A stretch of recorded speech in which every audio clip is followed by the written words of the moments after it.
Good morning student. बेटा जब पढ़ाएंगे संस्कृत रीडर में चैप्टर 12 है हमारा विद्याधनम यानी विद्या रूपी धन। कल हमने आपको इस चैप्टर का अनुवाद करवाया था। विद्या को एक विशेष यानी प्रधान धन बताते हुए कहा गया था कि विद्या ऐसा धन है जिसको ना चोर चुरा सकता है, ना राजा छीन सकता है, ना इसे भाई आपस से बांट सकते हैं, बल्कि खर्च करने पर ये बढ़ता है। यानी सबसे अनोखा धन है ये। जो और धन होते हैं वो हम खर्च करते हैं तो कम होता है, लेकिन ये क्या होता है, खर्च करने पर नित्य बढ़ता है। तो आज हम इसके कुछ आंसर्स करेंगे। तो आप लोग अपनी बुक निकालिए बेटा। पहला क्वेश्चन है, इसमें आपको कुछ 5 सेंटेंस दिए हुए और आपको बताना ये सेंटेंस सही है या गलत है।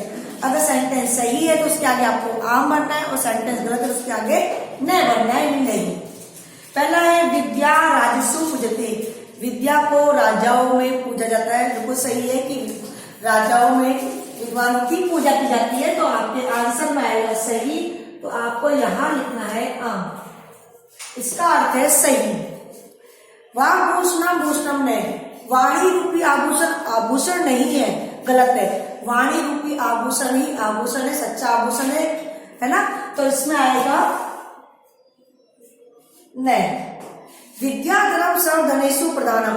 विद्या रूपी धन सभी धन में प्रधान होता है। बिल्कुल सही है, क्योंकि इस धन को ना कोई चोर चुरा सकता है और ना ही से कोई छीन सकता है, बल्कि ये खर्च करने पर उतना ही बढ़ता है। जितना इसको हम दूसरों में बांटते हैं ज्ञान को, उतना ही हमारा ज्ञान इसमें बढ़ता है। तो विद्या रूपी धन सभी धन से प्रधान होता है। बिल्कुल सही है। तो आपको इसमें लिखना है आम। क्वेश्चन नंबर 4, विदेश के समय जब हम विदेश जाते हैं उस समय विद्या हमारा भाई बंधु नहीं है। बिल्कुल गलत है ये, क्योंकि विदेश के समय कोई हमारा जानकार नहीं होता, कोई हमारा परिचित नहीं होता। केवल हमारी विद्या, हमारा ज्ञान ही हमारा सच्चा मित्र होता है। तो ये सेंटेंस गलत है। इसमें आपको लिखोगे नहीं। सर्वविहाय विद्या अधिकारम कुरु।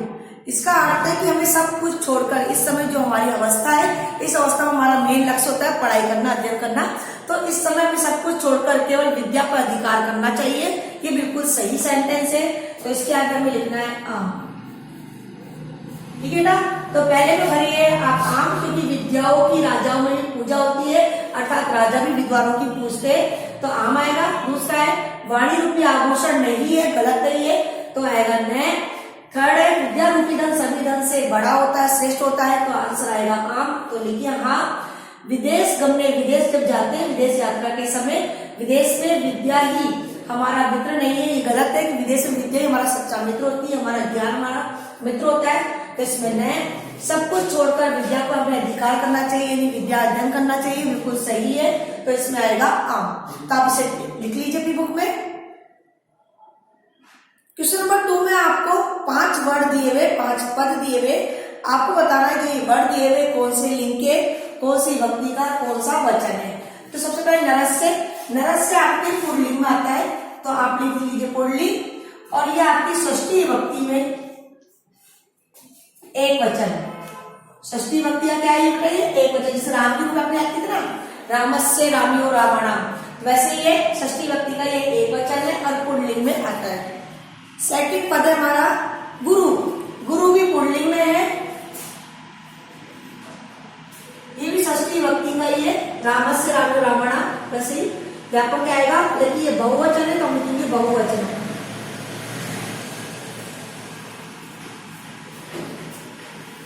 थर्ड है केवा, ये पुल्लिंग में आता है। जैसे राम है, रामो रामा बहुवचन में, तो प्रथमा का बहुवचन है।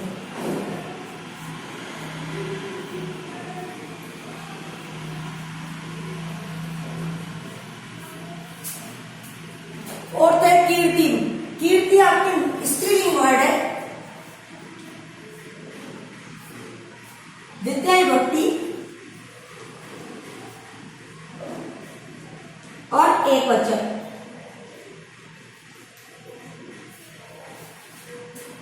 लास्ट है भूषणानी, ये नपुंसकलिंग वर्ड है बेटा।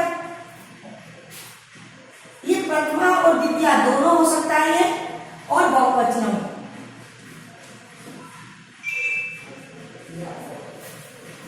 तो फर्स्ट में नरस्य में लिखिए पुल्लिंग शब्द है, षष्ठी विभक्ति का एक वचन। गुरु नाम भी पुल्लिंग वर्ड है, षष्ठी विभक्ति का बहुवचन है। लेकिन केवा पुल्लिंग है, प्रथमा का बहुवचन। कीर्तिम ये स्त्रीलिंग वर्ड है, द्वितीय विभक्ति का एक वचन। अभूषणानि ये आपके नपुंसकलिंग वर्ड है, प्रथमा और द्वितीया ये दोनों विभक्ति हो सकती है और इसका बहुवचन। क्वेश्चन नंबर 3, इसमें आपको 5 सेंटेंस दिए हुए, इससे आपको श्लोकों का आपस में मिलान करना है बेटा। देखिए क्वेश्चन नंबर 3, इसमें आपको 2 खंड दिए हुए, खंड क और खंड ख। तो आपको खंड क को खंड कैसे मिलान करना है। पहला है विद्या राजसु पूजते, विद्या को राजाओं में पूजा जाता है, न ही धनम, धन को नहीं। विद्या को राजाओं में पूजा जाता है, न कि धन को पूजा जाता है। तो उसका क्या बनेगा आपका, विद्या विहीन पशु है, मतलब कि विद्या के विहीन व्यक्ति कैसा है, पशु के समान है। तो विद्या राजसु पूजते न ही धनम, विद्या को राजाओं में पूजा जाता है, ना कि धन को, क्योंकि विद्या विहीन पशु यानी विद्या के विहीन व्यक्ति पशु समान है। सेकंड है केयुरानी ने विभूषयंती, बाजूबंद सुशोभित नहीं होते हैं पुरुष, यानी पुरुष बाजूबंद पहनने से शोभा नहीं बढ़ती पुरुषों की। इसमें आपके आएगा हारा न चंद्रमा, ना ही चंद्रमा के समान उज्जवल हार पहनने से उसकी शोभा बढ़ती है। पुरुष की शोभा ना तो बाजूबंद पहनने से बनती है और ना ही चंद्रमा के समान उज्जवल हार पहनने, सफेद हार पहनने से होती है। न चोरहार्यम न च राजहार्यम, न तो चोर से चुरा सकता है और न ही राजा द्वारा उसे छीनने योग्य है। कौन, विद्या। विद्या ऐसा धन है जिसको ना तो चोर चुरा सकता है और न ही राजा उसे छीन सकता है। तो इसमें आएगा आपके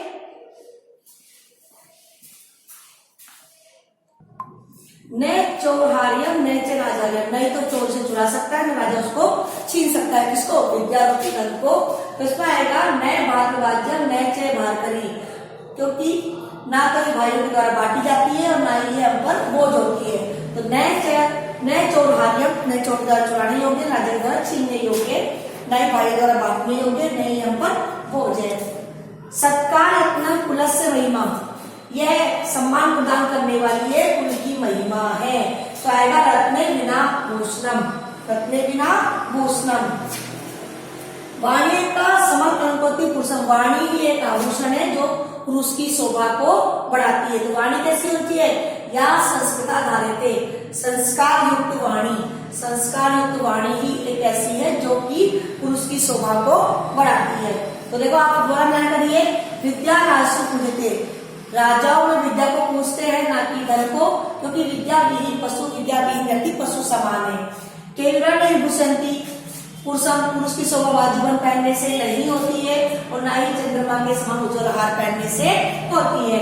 तो ये मिलान करना, न चोरहार्यम न च राजहार्यम, न चोर चुरा सकता है, राजा छीन सकता है। इसके लिए आएगा आपके न भातवाज्यम न च भारकरी, न भाई बांट सकता, नहीं बोझ है। सत्कार यत्न कुलस्य महिमा, यह सत्कार सम्मान प्रदान करने वाली है, कुल की महिमा है। रत्ने बिना भूषणम, और वनीय का समलंकृति, वाणी ही एक आभूषण है। कैसी वाणी, संस्कार युक्त वाणी ही पुरुषों की एक आभूषण होती है जो पुरुष की शोभा को बढ़ाती है। क्वेश्चन नंबर 4 है हमारा, इसमें आपको आंसर एक पद में देना है। क्या पशु, पशु कौन है, विद्या विहीन व्यक्ति। तो विद्या विहीन जने, आंसर आएगा विद्या विहीन जने।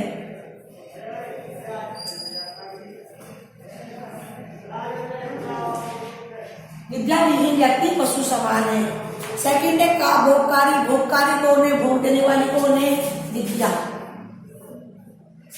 सही प्रकार के भोग को प्रदान करने वाली कौन है, विद्या। थर्ड है के पुरुषम ने विभूषयंती, कौन है जो पुरुष की शोभा को नहीं बढ़ाते हैं। केयुरा, बाजूबंद पुरुष की शोभा को नहीं बढ़ाते हैं। का एका पुरुषम समुद्रोती, कौन है जो पुरुष की शोभा को बढ़ाती है। वाणी, वाणी ही एक ऐसा आभूषण है जो पुरुष की शोभा को बढ़ाती है, वाणी। काणी सियंते, नष्ट क्या हो जाते हैं, आभूषाणी। तो भूषणानी, अखिल भूषणानी, आंसर आएगा अखिल भूषणानी।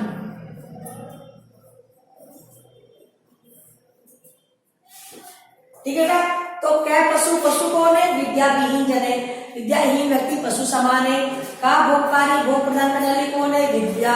के पुरुषम ने भूषंती, कौन पुरुष की शोभा को नहीं बढ़ाते, केयुरा मतलब बाजूबंद। का एक का पुरुषम समर्पणोति, कौन पुरुष की शोभा को बढ़ाती है, कौन पुरुष की सुंदरता बढ़ाती है, वाणी, वाणी कैसी होती है, संस्कार से युक्त, और काली शीलंती, कौन नष्ट हो जाते हैं, सही प्रकार के आभूषण, कपिल भूषणानी।